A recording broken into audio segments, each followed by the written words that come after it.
So we're going to talk about a term called dissociation today. Essentially what this term means is just kind of like a fancy word for a substance that can dissolve. So if you've ever seen something dissolve in solution, sometimes what you'll notice is that if you sit there and watch it long enough, it will just kind of disappear into the solution. And it's not disappearing, it's just that it's separating from the crystal-like structure that you dropped into the water, and it's all getting surrounded by water molecules and taken off individually. And so because molecules and atoms and ions are so small, you can't see them with the naked eye, and that's why it kind of looks like it's disappearing. But in a little bit more detail, dissociation is a particular type of compound that we're referring to. So you take a look at the definition up here. What this really means is that we have the separation of ions. We are taking aqueous ionic compounds, and when we drop them into water, because they're aqueous substances, you look in your periodic table on the solubility chart, and you can see, okay, yeah, that substance is soluble in water. That makes it, if you put it in water, aqueous, and it will then undergo this process of what we call dissociation, where it's going to separate the ions that it's made of in the solution. And so the reason that we say it's a separation of ions is because these ions are what make up the ionic compound. Ionic compounds are made of ions, and so it's not that we're making ions in solution, it's just that we're taking a substance that's already made of ions, and we're just breaking it up into its parts, into its ions, and those ions are separated from each other. So if you take a look at these examples that I've got up here on the board, you can see first table salt, which is an ionic compound. If we put it into water, we know it's going to be aqueous. And so when we put it into water, because this is an aqueous ionic compound, it is going to undergo this process of dissociation, in which its ions that it's made of are going to separate from each other.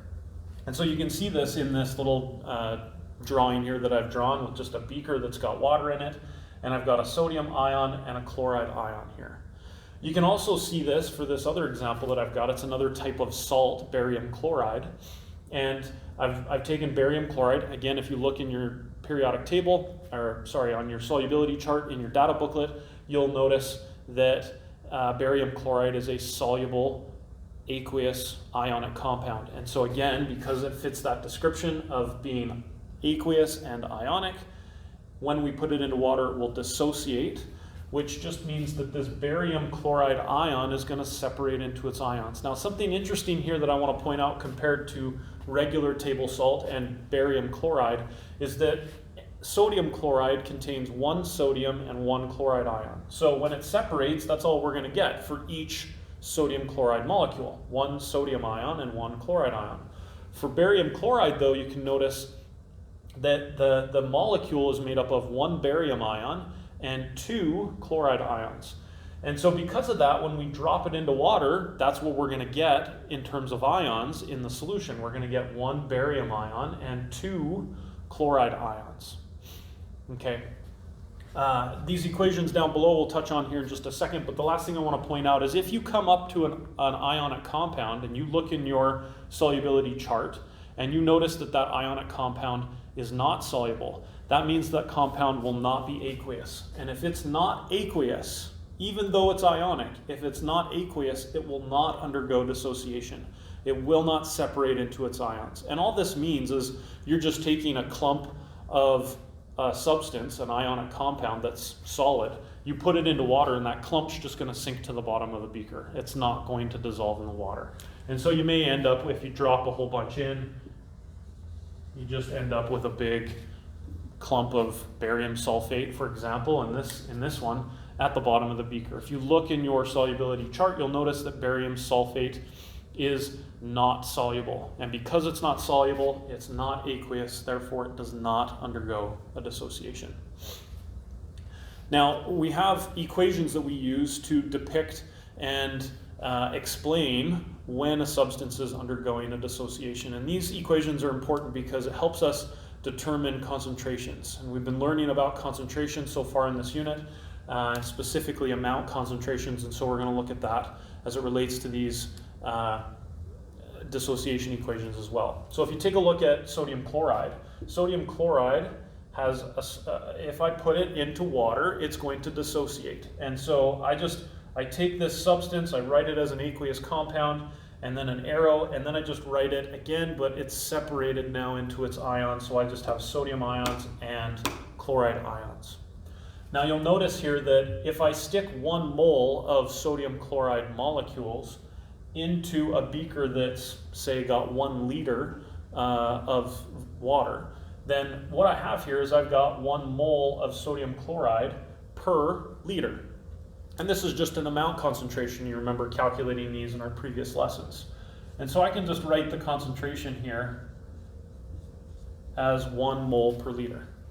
Now, what we need to understand is we can also determine really easily what the concentrations are of these 2 ions based on this concentration of this substance.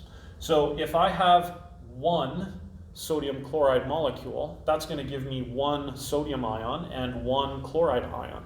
And so the concentrations here are just going to carry over using these coefficients here. You can see that if I've got 1 molecule or 1 mole or 100 moles, doesn't matter, the ratio carries over. And so the concentration of sodium ions is also going to be 1 mole per liter.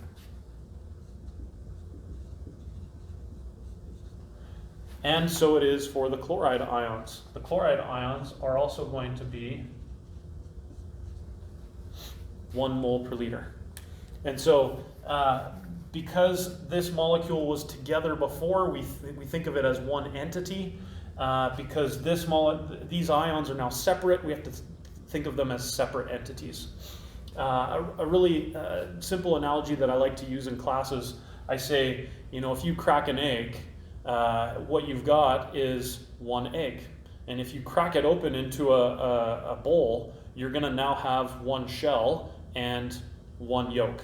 And so that's kind of what's happening here is I've got 1 egg and it cracks open into 2 parts, a sodium ion and a chloride ion. They're going to have the same concentration as the sodium chloride here because one of these molecules is going to make one of these ions and one of these ions. If you look at this one right here, this dissociation equation shows that, again, we're doing the same thing, but the interesting thing here is that 1 barium chloride molecule is going to give me 1 barium ion, which isn't so different as over here, but it's also going to give me 2 chloride ions. And so the way that I can write this is I don't normally write it like this, but I wrote it like this to start so that you can see how these match up. But if I have 2 chloride ions over here on the product side, I can just write 2 Cl minus. So instead of doing that, I can just put a 2 here in front. And again, you can see if I stick 1 mole of barium chloride into 1 liter of solution, the concentration is going to be 1 mole per liter. And if that's the case, then the concentration of barium ions is going to be, again, 1 mole per liter. But the concentration of chloride ions is because one of these molecules here makes 2 of these ions over here in solution. Now I've got twice as many chloride ions as I had barium chloride molecules. And so the concentration over here is going to be 2. It's going to be double, 2 moles per liter.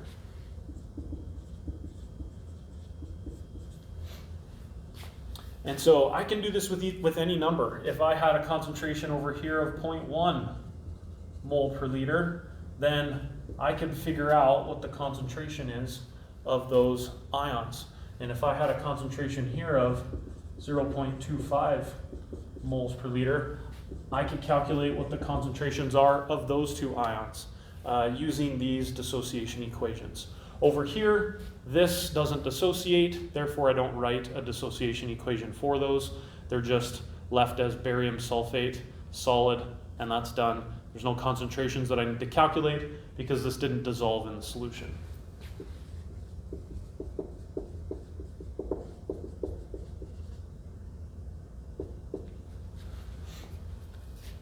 And that's it. That's what you guys gotta know how to do with dissociations.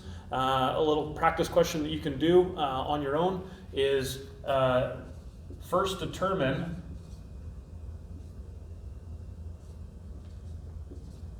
whether aluminum sulfate is an aqueous ionic compound. And then if you stick that into water and it has a concentration of 0.3 0.00 moles per liter, what would be the concentrations of the two ions that it produces?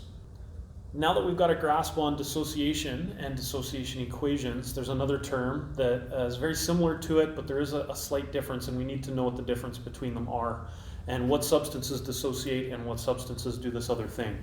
And so this term is called ionization, and the ionization is the making of ions in solution. Now these reactions and these, not reactions, but these equations that are up here on the board that I'll write down here in just a minute will look essentially identical to a dissociation equation. But a dissociation equation and an ionization equation are a little bit different in terms of the process in which those ions come to be. So for dissociation, if you can recall previously in the video, we talked that an aqueous ionic compound is a substance that will dissociate. And what it's going to do is it's a compound that's already made of ions, and we're just separating those ions from each other. And then they're just floating around in the solution now. For an ionization occurs for acids only.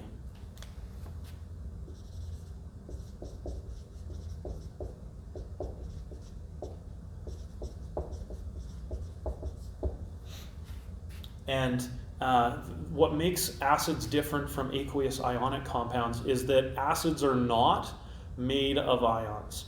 If you remember from the bonding unit, these are covalent bonds. These electrons are being shared. There may be partial negatives and partial positives, but we don't consider those to be ions. These are covalent bonds with shared electrons, and so these atoms that are in these compounds are not ions. Therefore, these compounds are not made of ions. So when we put them into solution, though, what we notice is the end result is the same as a dissociation, and that we get an electrolyte, a solution that contains ions.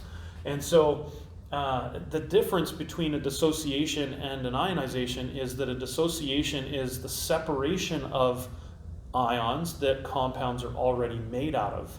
And an ionization is the making of ions in solution. So we're taking a compound that's not made of ions, and in the process of this substance being dissolved, electrons are being stripped from one atom to another, and it makes ions out of those substances because those electrons are being stripped from one to the other atom.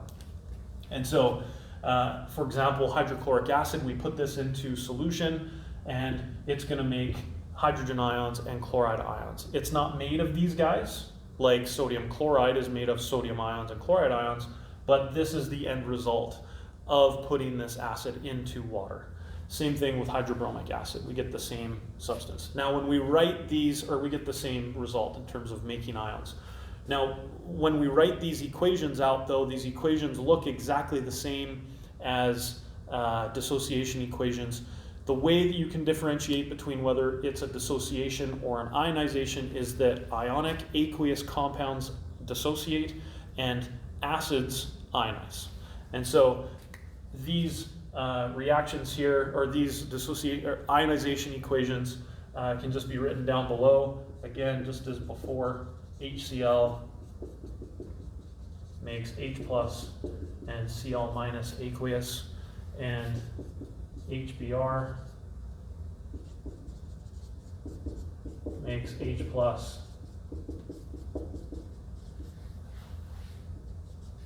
and Cl minus. Oops, Br minus.